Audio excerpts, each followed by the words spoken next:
2021년 제주 부동산 대박 소리치며 몰려갔던 사람들. 2025년 지금 그들은 왜 조용해졌을까요?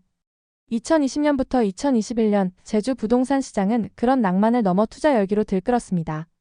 제2공항 영어 교육도시 저금리 투자 이민재. 호재가 쏟아지고 거래는 불티나게 이뤄졌죠. 그 중에서도 에월은 탁 트인 바다, 공항 인접, 조용한 분위기로 사람들이 몰려들던 곳. 그땐 이런 말까지 돌았습니다. 여긴 제주의 청담동입니다. 타운하우스는 지금 아니면 못 삽니다.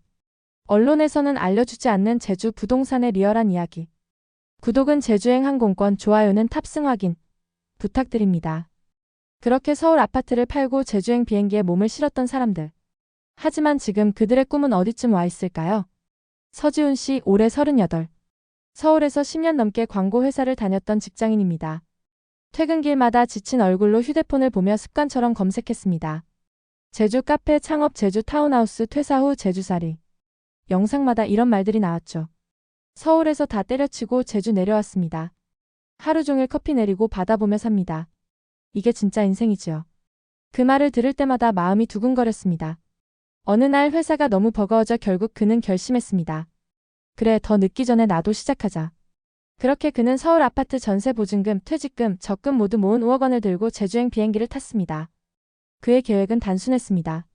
작은 카페 열고 집은 타운하우스로 마련하고 아파트처럼 오르진 않아도 전원생활 즐기면 되는 거지. 에월은 원래 여행 때 자주 들르던 곳이었고 이미 마음은 에월로 정해져 있었습니다. 다음 주말 직접 둘러보러 갔을 때 그의 눈에 들어온 건 한 타운하우스였습니다. 2021년 바다 근처 조용한 동네에 있는 마음에 드는 매물. 이 집이요? 요즘 에월 카페거리 덕분에 여기 많이 뜨고 있어요. 집값도 계속 오릅니다. 중개사의 말은 달콤했지만 서지훈 씨는 처음엔 망설였습니다. 너무 비싼데 이걸 내가 감당할 수 있을까? 하지만 그날 밤 게스트하우스 숙소로 돌아온 그는 침대에 누워 스스로를 설득하기 시작했습니다. 서울에서 월세 내며 사는 삶이랑 뭐가 다르지? 이 집에서 카페 열면 월세도 안 나가고 나중에 집값 오르면 내 집도 남고. 이건 집이 아니라 내 사업 공간인 거야. 결국 그는 다음날 아침 계약서에 사인했습니다. 7억 2천만 원. 보유 현금 5억 원에 나머지 대출로 맞췄습니다. 그날 그는 제주 바다를 배경으로 사진 한 장을 올렸습니다. 퇴사 후 제주 카페 사장, 오늘부터 시작합니다. 내 인생 두 번째 챕터 드디어 열렸네요. 그 순간만큼은 정말 설렘뿐이었습니다. 하지만 그 설렘은 오래가지 않았습니다. 서지훈 씨가 제주에 정착한 첫 해는 말 그대로 꿈 같은 시간이었습니다. 매일 아침 창밖으로 보이는 바다. 직접 내리는 커피 한 잔. 카페 창문으로 스며드는 햇살. 손님은 많지 않았지만 이게 바로 내가 꿈꾸던 인생이지 스스로를 다독였습니다. 그런데 이상한 조짐은 생각보다 빨리 찾아왔습니다. 2023년 봄 갑자기 손님이 뚝 끊기기 시작했습니다. 관광객이 줄어든 건 물론이고 카페 거리 자체가 예전만큼 활기가 없었습니다. 카페 월 매출은 400만 원, 300만 원 점점 줄어들었죠. 그런데 더 큰 문제는 따로 있었습니다. 그가 살고 있던 타운하우스 단지에도 공실이 늘어나기 시작한 겁니다. 이웃들이 하나둘 집을 내놓았고 급매물이라는 현수막이 곳곳에 붙었습니다. 그는 처음엔 대수롭지 않게 넘겼습니다. 이런 집은 어차피 금방 나가겠지. 하지만 몇 달이 지나도 매물은 쌓여갔고 심지어 최근 거래가를 보고 그는 충격을 받았습니다. 자신이 7억 2천만 원에 산 바로 옆집이 단 6억 원에 거래된 겁니다. 순간 머릿속이 하얘졌습니다. 진짜야? 내 집이 지금 1억 이상 떨어졌다고? 그제야 그는 깨달았습니다. 자신이 믿었던 제주 타운하우스 신화가 서서히 무너지고 있다는 걸. 밤마다 그는 노트북을 켜고 부동산 커뮤니티를 검색하기 시작했습니다. 제주 타운하우스 다들 매물 쏟아집니다. 카페도 망하고 집도 안 팔리고 이러다 진짜 거지됩니다. 그 글들을 보며 서지훈 씨는 혼잣말을 했습니다. 나는 어떻게 되는 거지? 서지훈 씨는 그날 이후 잠을 제대로 잘 수가 없었습니다. 카페 매출은 더 떨어졌고 한 달 수입으로는 대출 이자조차 내기 어려운 상황이었습니다. 가게 문을 열어도 손님 없는 가게에서 멍하니 앉아있는 시간이 더 고통스러웠습니다. 안 되겠다, 그냥 집이라도 팔자. 그는 타운하우스 매도를 결심했습니다. 중개업소에 내놓을 때도 내가 산 가격에만 팔려도 다행이라는 생각뿐이었습니다. 하지만 현실은 냉정했습니다. 한 달, 두 달, 석 달 매수 문의는 단 한 통도 오지 않았습니다. 그 사이 이웃들은 더 낮은 가격으로 매물을 쏟아냈고 시세는 눈 깜짝할 새 또 떨어졌습니다. 결국 그는 마음을 접고 급매로 내놓았습니다. 7억 2천만 원에 샀던 집. 최종 매도 가격은 겨우 5억 8천만 원. 거래가 성사된 날 그는 통장 잔고를 확인했습니다. 매도금에서 남은 대출, 각종 이자, 중개수수료, 세금까지 빼고 나니 정말 손에 쥔 건 허탈할 만큼 적었습니다. 서울에서 모은 전세 보증금, 퇴직금, 적금까지 10년 넘게 쌓아온 모든 자산이 순식간에 사라졌습니다. 그는 집 앞을 떠나기 전 텅 빈 카페를 한참 바라보다가 혼잣말처럼 중얼거렸습니다. 제주살이, 카페 창업, 타운하우스 투자, 이게 다 꿈이었나? 그냥 꿈이었나? 그리고 마지막으로 그는 휴대폰을 꺼내 SNS에 이렇게 글을 남겼습니다. 퇴사 후 제주살이 실패했습니다. 그래도 꿈꿔볼 수 있어서 다행이라고 생각하려고 해요. 후회는 없습니다.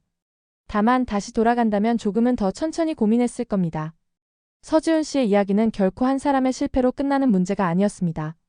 제주 부동산 시장 전체가 이미 거대한 하락의 소용돌이에 빠져 있었기 때문이죠. 제주도 부동산 시장은 2015년부터 극단적인 변화를 겪었습니다. 2010년대 초반 조용한 지방주택 시장에 불과했던 제주도. 하지만 2015년부터 제1공항 계획, 투자의 민재, 저금리라는 호재가 겹치면서 외지인 투자 열기가 본격화됐습니다. 특히 2020년부터 2021년 코로나 이후 재택근무 확산과 제주살이 열풍으로 전국 투자자들이 몰려들었고, 애월, 조천, 대전 같은 외곽 지역 타운하우스는 바다 조망, 세컨드하우스라는 이름 아래 분양가 수억 원에도 불티나게 팔려나갔습니다. 하지만 열기는 오래가지 않았습니다. 2022년 이후 금리 급등, 경기 둔화, 관광회복 지연으로 수요가 빠르게 꺼졌고 2024년부터는 완전히 분위기가 뒤집혔습니다. 그 결과 국토교통부 발표에 따르면 2025년 5월 기준 제주도 미분양 주택수는 2,522가구. 그중 1,621가구는 준공 후에도 팔리지 않은 악성 미분양으로 역대 최고치를 기록했습니다. 더 충격적인 건 이 미분양 물량의 절반 이상이 애월, 조천, 대전 같은 외곽 읍면 지역에 몰려있다는 사실입니다. 애월읍만 해도 473가구가 미분양 상태로 제주 전체 미분양의 가장 큰 비중을 차지하고 있습니다. 실제 사례를 보면 상황이 더 심각합니다. 애월읍의 한 타운하우스 단지 총 24가구 중 18가구 75%가 미분양. 신축 아파트도 예외가 아닙니다. 전용 84제곱미터 기준 분양가 8억 원이던 아파트가 현재 호가는 6억 원대로 떨어졌고 공실률은 60%에 달합니다.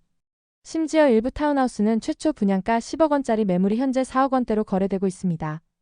단순한 가격 조정을 넘어선 시장 구조 자체의 변화라고 봐야 할 것 같습니다. 제주 부동산은 이제 로망이나 감정보다는 냉정한 시장 논리가 지배하는 곳이 되었습니다. 그렇다면 많은 분들이 궁금해하실 텐데요. 도대체 왜 이런 일이 벌어진 걸까요? 그 답을 찾기 위해서는 시장을 좀 더 자세히 들여다봐야 합니다. 구체적인 사례들을 한번 살펴보겠습니다. 213세대 규모의 한 대단지는 2024년 입주를 시작했지만 상당수가 미분양으로 남아 있습니다. 63세대 규모 아파트는 26세대가 미분양. 무려 41%가 팔리지 않은 상태입니다. 425세대 대단지는 더 심각합니다. 2025년 입주 예정임에도 미분양 문제가 해결되지 않고 있습니다. 아파트도 이 정도인데 타운하우스 상황은 더욱 심각합니다. 서지훈 씨가 택했던 애월 타운하우스 시장은 아파트보다 훨씬 취약한 구조를 가지고 있었습니다. 외지인 의존도가 위험할 정도로 높았습니다. 아파트의 경우 제주도민들도 어느 정도 수요층을 형성하지만 애월 타운하우스는 외지인 의존도가 훨씬 높았습니다. 2021년 제주 전체 외지인 거래 비율이 28.9%였는데 특히 애월 같은 관광지 인근 타운하우스는 외지인 의존도가 훨씬 높았습니다. 서울 수도권 투자자들이 세컨드하우스, 제주살이를 꿈꾸며 몰려들었습니다. 하지만 시장이 식으면서 썰물처럼 빠져나갔습니다. 실제로 외지인 거래 비율이 2024년 상반기에는 19.7%까지 급락했습니다. 생활 인프라 격차도 컸습니다. 노영동이나 연동 아파트는 학교, 병원, 마트가 가까워 실거주 수요가 있습니다. 하지만 애월 타운하우스가 몰린 곳은 편의점 하나 가려면 차를 타야 하는 곳들이었죠. 바다 조망은 있었지만 막상 살아보니 불편함이 더 컸던 겁니다. 제1공항 호재도 현실과 동떨어져 있었습니다. 많은 투자자들이 제1공항이 생기면 집값이 오를 것이라는 기대를 품고 투자했습니다. 하지만 제1공항은 2024년 9월에야 기본계획이 고시됐고 실제 운항 개시는 2034년으로 예상됩니다. 투자자들이 기대했던 것보다 훨씬 늦어진 셈입니다. 아파트와 타운하우스의 결정적 차이는 수요층이었습니다. 미분양에 시달리는 아파트들도 최소한 실거주 목적의 제주도민들이나 진짜 이주 가족들이 관심을 보입니다. 언젠가는 팔릴 가능성이 있다는 뜻이죠. 하지만 애월 타운하우스는 달랐습니다. 외지인 투자 수요가 사라지자 매수층이 크게 줄어들었습니다. 75% 공실률 10억에서 4억으로 급매, 이것이 현실입니다. 서지훈 씨처럼 카페 창업과 전원 생활을 동시에 꿈꾸던 분들이 많았지만 막상 현실은 달랐던 거죠. 결국 시장은 언제나 한 가지 질문으로 귀결됩니다. 이 집에서 실제로 살 사람이 있느냐? 아파트의 경우 실거주 수요층이 일정 부분 존재하는 반면 애월 타운하우스는 수요층 자체가 크게 위축된 상황입니다. 제주 부동산 시장을 들여다보면 단기간 내 회복은 쉽지 않아 보입니다. 여러 구조적 문제들이 복합적으로 작용하고 있기 때문입니다. 하지만 애월 타운하우스는 그마저도 사라진 시장이었습니다. 애월 조천, 대전 같은 지역의 경우 상대적으로 생활 인프라가 부족하고 외지인 투자 비중이 높았던 특성이 현재 상황에 영향을 미치고 있는 것으로 분석됩니다. 특히 지금처럼 고금리 경기 둔화가 이어지는 상황에서는 다시 예전처럼 외지인이 몰려들 가능성도 낮습니다. 게다가 미분양 물량은 여전히 수천 가구가 쌓여 있습니다. 제주도 역시 이제는 공급 억제 같은 규제보다 시장 안정화에 집중하는 분위기입니다. 따라서 단기간 내 시장 반등을 기대하기는 어려운 상황입니다. 그렇다면 이런 시장에서 우리가 배워야 할 건 단 하나입니다. 분위기에 휩쓸리지 말고 실수요 기반, 인프라 중심 투자 그리고 무엇보다 내가 진짜 여기서 살 수 있을까? 그 질문부터 스스로에게 던져야 하는 시대입니다. 애월의 그 바다는 여전히 아름답습니다. 하지만 그 바다 너머 부동산 시장은 이제 완전히 다른 얼굴을 하고 있습니다. 혹시 지금도 제주 부동산 투자를 고민하고 계신다면 오늘 이야기가 도움이 되시길 바랍니다. 구독과 좋아요로 응원해 주시면 감사하겠습니다. 현명한 내 집 마련을 진심으로 응원하겠습니다.